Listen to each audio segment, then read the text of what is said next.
जी हाँ, नमस्कार। News letter के साथ हाजिर हूँ मैं, राकेश रंजन। तो आज संवाद के लिए हमारे साथ हैं अनंत जी। अनंत जी बिहार की पत्रकारिता में प्रतिष्ठित नाम हैं और लेखन की दुनिया में भी इनकी अपनी पहचान है। कहा है आपने कि कायदे से लालू जी को जेल में होना चाहिए।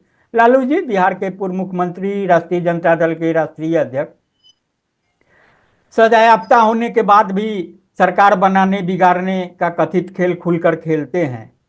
यह भाजपा का कहर है या फिर प्यार का पहर? सच तो यह है कि जनता दल की सरकार ने लालू जी को नाथा और कांग्रेस ने इन्हें खूब गांथा। इतना गांथा कि शेर की तरह दहाड़ने वाले लालू प्रसाद यादव को पेड़ से लटका दिया, चुनाव लड़ने लायक भी नहीं छोड़ा। भाजपा तो सिर्फ इनका राजनीतिक इस्तेमाल करती है और ये होते भी हैं। इंडिया गठबंधन की जड़ में मट्ठा डालने का काम पहले लालू जी ने किया। 1997 से लेकर अब तक की राजनीति की व्याख्या करेंगे तो लालू भाजपा का हर वक्त फायदा पहुंचाते हुए दिखेंगे। आपने फिर आगे विश्लेषण किया है कि बिहार में भाजपा तीसरे नंबर की पार्टी थी। इनके एक कवायद से भाजपा मुख्य विपक्ष की कुर्सी पर काबिज हो गई। बिहार का बंटवारा मेरी लाश पर होगा, ऐसा लालू जी कहते थे, लेकिन ऐसे पलटे कि झारखंड भी अलग हो गया और भाजपा को कुर्सी भी मिल गई। जाहिर है लोग देख भी रहे हैं कि बिहार में जो अलग बिहार से अलग जो झारखंड बना, तो कमोबेश अभी 25वें साल में झारखंड ने प्रवेश किया है। तो इस अंतराल में सर्वाधिक शासन भाजपा का ही रहा है, जिस रूप में रहा हो। भले आपने इंडिया की भी चर्चा की थी, जो आपका पोस्ट था उसमें, तो लालू जी ने तो जो नीतीश कुमार की मुहिम थी, जो भाजपा विरोधी मुहिम थी, भाजपा विरोधी क्या, वो तो नरेंद्र मोदी के खिलाफ एकदम खुले तौर पर था कि नरेंद्र मोदी को सत्ता से बेदखल करना है, देश की सत्ता से उनको तीसरी बार नहीं आने देना है। तो उन्होंने जो अभियान चलाया उसमें आप देखे होइएगा कि नीतीश कुमार ने बहुत अपने को लो प्रोफाइल करके हर एक दरवाजे दरवाजे पर जाना, मीडिया में भी आलोचना हुई कि अरे क्या कर रहे हैं भैया, अभी प्रधानमंत्री बनने के लालच में कभी ममता के यहाँ दौड़ लगा रहे हैं, कभी केजरीवाल के यहाँ लगा रहे हैं।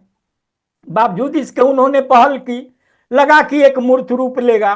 तो लालू जी ने नया राहुल जी की शादी कराने लगे, उनको दूल्हा बनाने लगे। तो राजनीति में जो इशारों की बात होती है वो लोग समझ जाते हैं। तो मैं कह रहा था कि नीतीश जी ने जो पहल की नरेंद्र मोदी को सत्ता से बेदखल करने के लिए और तमाम विपक्षी दलों को एकजुट करने के लिए, अंत में बंगलोर तक गए, तमाम बातें हुई वहां और स्वरूप लेने लगा। फिर बाद में जो हुआ और तुरंत लोकसभा जो परिणाम हुआ उसमें भी देखा गया कि लालू जी की मंडली की बिहार में क्या हालत हुई। ठीक है, कुछ सीटें बढ़ गई, जहां शून्य थे तो जो भी आ गया तो उपलब्धि है। अभी आप फिर देखेंगे कि अभी भी इंडिया गठबंधन को लेकर के जो असहज बातें हो रही है उसमें कांग्रेस को छोड़ करके लालू जी ही ममता बनर्जी की सराहना करने लगे, तमाम बातें हो गई। अभी दिल्ली में आपने देख लिया कि इंडिया गठबंधन अब कहीं नहीं रहा, सब कुछ बिखर गया है, तमाम चीजें हो गई है। और फिर लालू जी एक तरीके से अभी नीतीश जी के लिए दरवाजे खोल रहे थे और फिर तेजस्वी ने कुछ कह दिया तो अभी फिर जो है अलग हो गए हैं। फिर वो जो है अलग धारा कर रहे हैं, वो अपना जो धारा है वो कह रहे हैं कि अब लेफ्ट टर्न ले लेगा बिहार, राइट टर्न ले लेगा, क्या करने लगेगा नहीं करने लगेगा। तो इस रूप में जो ईमानदारी की जो बात है कि सचमुच जो राजनीतिक और जो सैद्धांतिक निष्ठा की बात होती है, तो उसमें तो आप देखेंगे ना कि नीतीश जी ने बिना शोर शराबे के बगैर काम ईमानदारी से किया, चुपचाप किया। अभी जातीय गणना तक देख रहे हैं बिहार में और आरक्षण का दायरा बढ़ाने तक की बात है, जिसमें भाजपा को तो उन्होंने एक तरीके से आत्मसमर्पण के लिए मजबूर किया।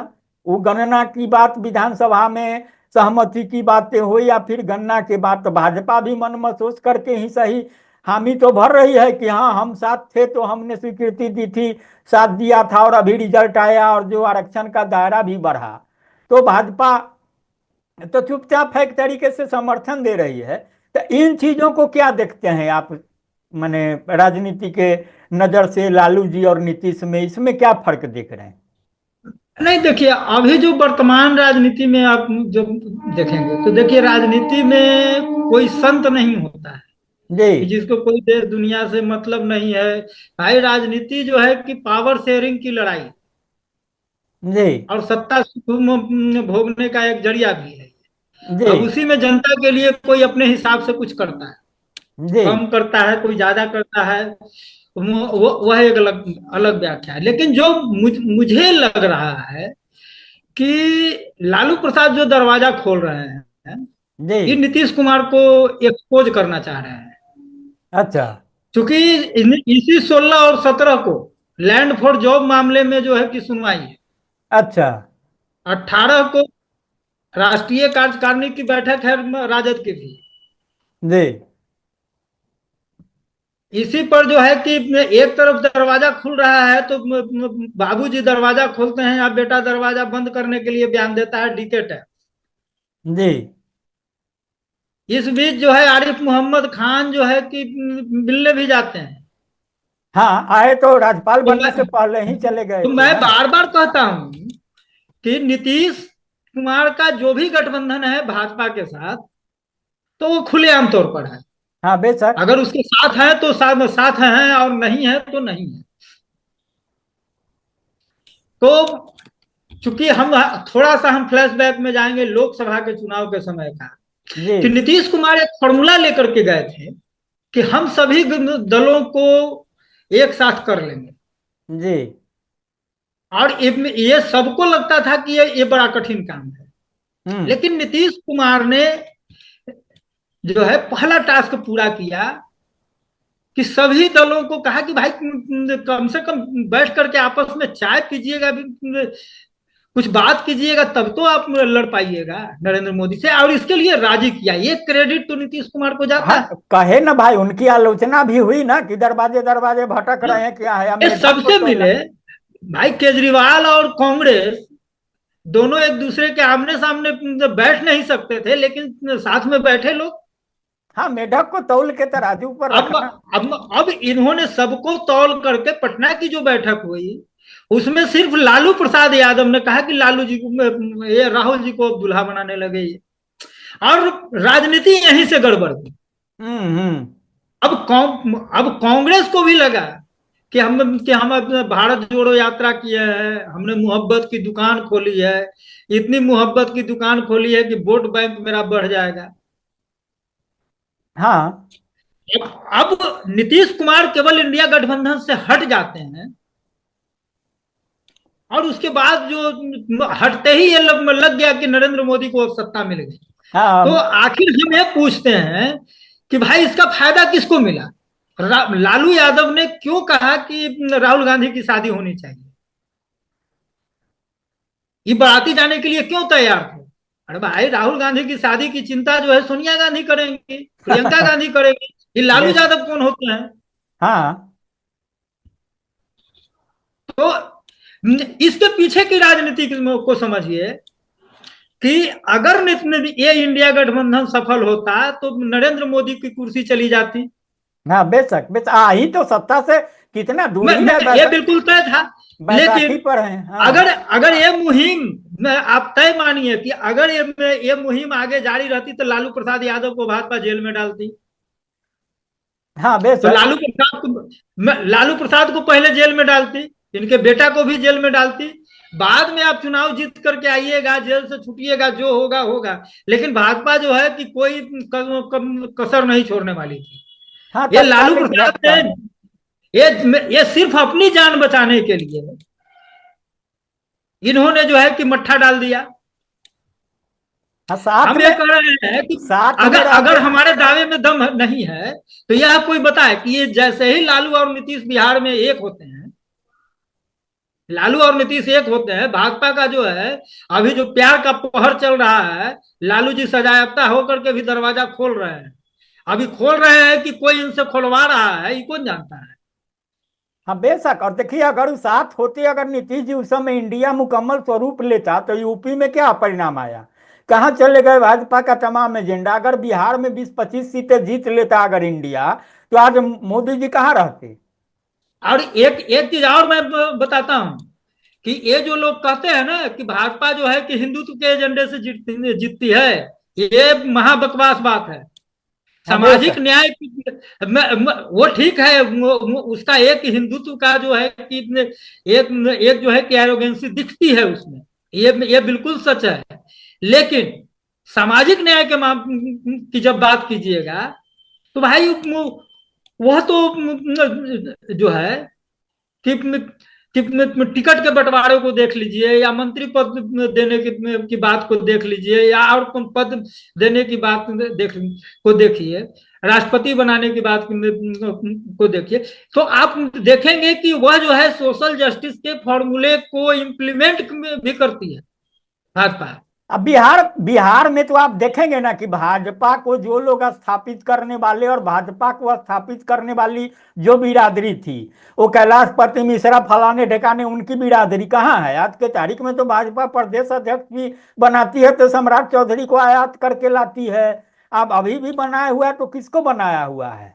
इस तरीके से तो हाँ, देख ही तो, सकते हैं ना। तो ये जो प्रोपगंडा लोग फैलाते हैं कि भाजपा हिंदुत्व के सब, हिंदुत्व है जरूर, उसका एजेंडा मुख्य एजेंडा है। अब ये ठीक है कि आपका दलित पिछड़ा उसमें जा करके कि वह अपना एजेंडा नहीं चला पाता है, या वहां का पॉलिटिकल ट्रेनिंग ऐसा है कि वह जा करके वह जो है कि हिंदूवादी बात ही करेगा, हम्म। यह एक अलग है। लेकिन वह जो है कि जातीय समीकरण का बहुत ध्यान रखती है भाजपा, बेशक और इस मामले में वो कांग्रेस से बहुत आगे है, कम से कम कांग्रेस से तो आगे है, बेशक बेशक बेशक। लालू प्रसाद से आगे है। इनको तो चाहिए कि भाई कम से कम जो है कि 14% आबादी जो इनकी जाति है, तो इनकी है, तो इनकी जाति को सीट शेयरिंग का चाहिए 40%। उस हिसाब से ये मुसलमानों को देते भी नहीं है, और दूसरे लोगों को तो छोड़ दीजिए। हाँ तो तो भाजपा इसलिए सरवाइव कर रही है क्योंकि उसको आप तरीके से जो है काउंटर नहीं कर रहे हैं, और नीतीश कुमार उसी फॉर्मूले को लेकर के गए थे कि हम भाजपा को हटा देंगे। बेशक अगर बेशक। यह तो भाई आंकड़ा सामने आ गया ना, ये तो अब कहने वाली बात नहीं है। जो भी है कि अगर नीतीश बिहार में सिर्फ अगर नीतीश अलग नहीं होते तो भाजपा को यहाँ 1-2 सीट मिलने की संभावना दिखती थी, उससे ज्यादा नहीं। मैं कहता हूं कि यूपी में 10 सीटें और बढ़ जाती इंडिया गठबंधन की, और नीतीश कुमार के इमोशन का फायदा यहां से लेकर के एमपी, गुजरात, महाराष्ट्र सब जगह मिलता। हाँ बेशक, हर एक गुजरात में भी है ही है ना उनका तो जो है। तो अब तो सवाल यह है कि भाजपा को बैठाना कौन चाहता है और उठाना कौन चाहता है। उसके लिए मुकम्मल लड़ाई लड़ने वाली ताकत को ये लोग ये लोग अपने साथ क्यों नहीं रखना चाहते हैं? आखिर इसके पीछे की क्या मजबूरी रही? तो अब अभी लालू प्रसाद कह रहे हैं, अभी बोल रहे हैं, लेकिन जैसे ही अगर मान लिया जाए कि कल होकर के राजद और जदयू की सरकार बन जाती है, क्या लालू प्रसाद जो है कि रहेंगे राबड़ी निवास में, अपने बेशक निवास में रहेंगे कि उन्हें जेल भेज देगी? बेशक बेशक बेशक। तो आप यह समझिए कि अंडर टेबल, मैं बार बार यही कहता हूं कि अंडर टेबल गठबंधन है इनका, जो कि खतरनाक है। अब यह बात यहाँ के अल्पसंख्यकों को नहीं समझ में आता है। जबकि आप तो देखे होंगे नीतीश जी, मुसलमानों में जो नाराजगी थी खास तबके की, तो आप जो पसमानदा मुसल जैसे महादलित की बात नीतीश कुमार ने की ना, अति पिछड़ा आयोग वगैरह की बात की ना, वैसे ही पसमानदा मुसलमान की किसने बात की? अली अनवर को राज्यसभा किसने भेजा था? याद है ना आपको? पत्रकार ही थे ना अली अनवर, जिनको राज्यसभा भेजा। क्यों भेजा? कहा कि भाई हाशिए के मुसलमान हैं, इनको नहीं सत्ता में मिलती है चीजें, हिस्सेदारी। तो कुल मिला के जो आपने बातें कही, तो उससे बहुत साफ है कि किस तरीके से लालू जी ही भाजपा के असली मददगार हैं, और नीतीश कुमार कहीं ना कहीं भाजपा की जो महत्वाकांक्षा है, जो अभी हाल के दिनों में भी सामने आई, जो ऊर्जा भरने की बात होती है, जो अमित शाह आए तो उन्होंने कह दिया कि हम मुख्यमंत्री चुनाव बात तय करेंगे परिणाम के बाद। मतलब यह कि भाजपा के लोगों को यह समझाया कि नीतीश जी को हम हटा भी सकते हैं, जो भी बातें हैं। एक बात हो गई। हम यहाँ यह मानते हैं, इसको इस रूप में मीडिया में जो भी बातें आई हो, मेरा विश्लेषण यह है कि वो भाजपा में जो असंतोष है भाजपा कार्यकर्ताओं में, उसको सामने के लिए उन्होंने कहा। और भले वो बातें चली गई दूसरे रूप में कि नीतीश कुमार को नहीं हटा देंगे, क्या करेंगे नहीं करेंगे।